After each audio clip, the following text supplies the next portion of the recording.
If you believe the only treatment is chemotherapy, you're really behind on what is out there today. There is a tons amount of stuff that is not chemo, that's targeted, that doesn't make you lose your hair, and that is called precision medicine.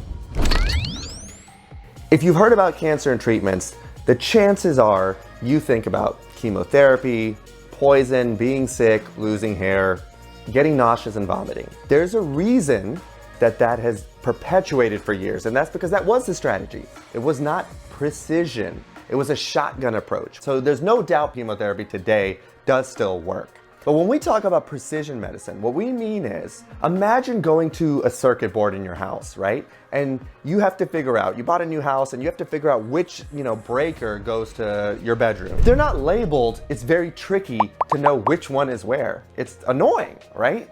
And you go through each one to figure out where the problem is. Well, that's what cancer is, where it's able to grow unregulated, where your body can't just say, hey, you need to blow up. It's escaped that. It's escaped your immune system's ability to blow it up. That's the challenge that precision medicine is tackling. So you don't have to give a generalized poison to basically blow up the whole house.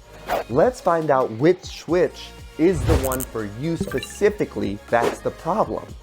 But here's the issue on top of that. Cancer cells get smart and they say, you know what, forget it. I don't care about that circuit breaker. I'm gonna get my electricity to the rooms I need to run in a totally different way. And suddenly your treatment stops working. Now you have to restart the process to go back down the circuit board and say, okay, now what's the new mechanism? And then you have to attack that. And over time, it escapes that as well. How do we stay on top of it?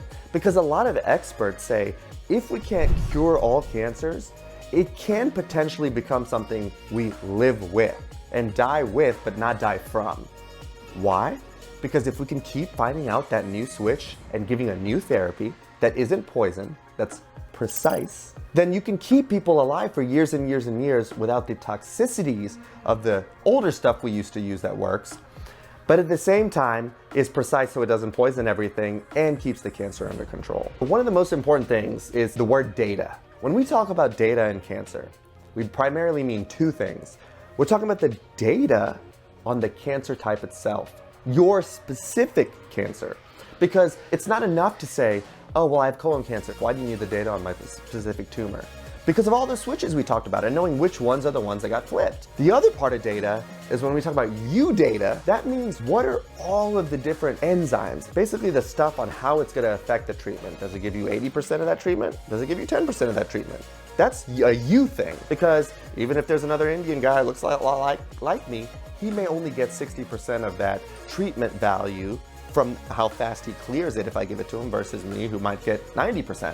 Personal data is very important. You need to see how it uses the drug in your body, and it varies person to person. The future is going to be rebiopsying because you're going to have to see, okay, this cancer is different. It's changed. It's like it's a cousin to the one we were previously treating.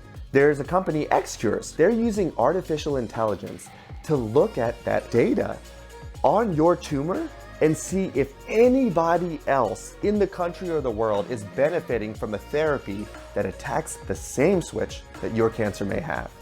No doctor individually has the bandwidth to look at every study every single day to see if something is even relevant or applies to your cancer, but artificial intelligence can. It's time to start using it. And that's why Xcures offers it for free. Patients can go through X-Inform, put in their data, but what that means is the cancer properties and everything. Okay, here are all my switches, here are all the colors of the switches, figure it out. And then the artificial intelligence will go through and say, hey, here's all the stuff that works in your tumor that's approved, or guidelines. That's the stuff you get from your oncologist. But then it tells you all the other stuff that says this is the stuff that looks like it can be targeted, and here are all the studies that right now is being done to make this cancer controlled better, that we wouldn't know about, that oncologists don't know about until it's guideline approved. And on the flip side, for doctors and myself, I use the X-Decide, which when I'm at that third or fourth treatment line and all the approved therapies are out, but the patient looks well, and of course I love them and their families, and I want to make absolutely sure nothing exists that can give them more life, good quality of life. I go to X-Decide, and that AI technology takes all the information from that patient's tumor and lets me know if anything else is out there today that potentially has a high chance of being effective in this patient's tumor type. Precision medicine. That's what we're using when it comes to cancer. And make sure you go access the things that are available. The worst thing that can happen is if we're here with our technology and all the things that we can do, but we're here with actually what patients get. Bridge it. And by doing that, all your friends and family are better off because you're knowledgeable and you can go seek it out. You've made it through this video and I am super stoked. Hopefully you feel a lot more knowledgeable and even somewhat comfortable about the crazy world of cancer. If you did, like, comment, but especially just share, if nothing else, to get this information out so that hopefully people are less intimidated by something that's as scary as cancer would be a big win. And we look forward to seeing you here next time.